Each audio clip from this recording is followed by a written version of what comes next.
So I think it's a common phrase that oftentimes gets brought up in coaches' discussions that captains in many ways are player coaches. They're kind of an extension of the coaching staff. I think sometimes we say that, but we don't actually treat it as such.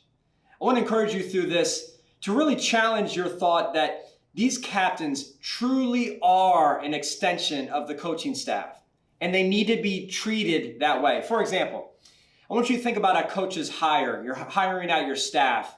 Let's say you're looking for a defensive coordinator, for example. Think about the process that goes in and the intentionality into that decision.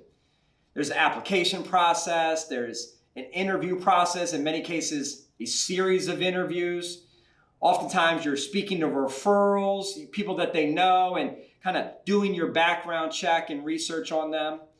There's oftentimes a very clear layout of expectations and responsibilities.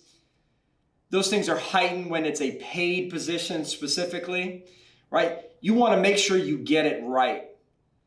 We need to approach captains in the same manner, because if they truly are an extension of the coaching staff, let's not be unintentional, but rather very intentional to make sure we're taking the same thorough approach to make sure we get that decision right. See, I want to challenge you and make you think about it like this.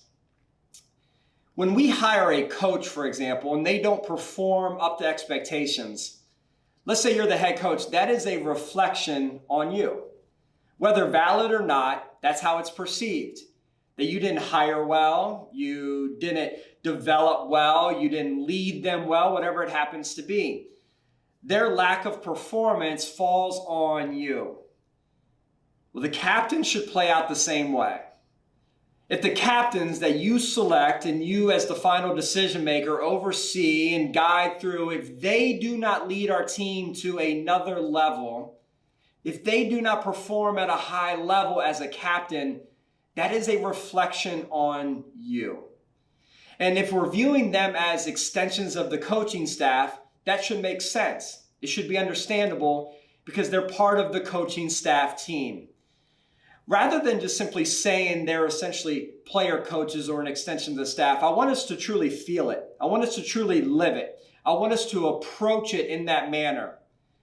So as you begin this process, as we begin to go to the next step of the selection process, I want us to be viewing it through the lens that as if we were hiring a brand new coach to our staff, the thoroughness and intentionality that we would do there, let's prepare to do that here as well.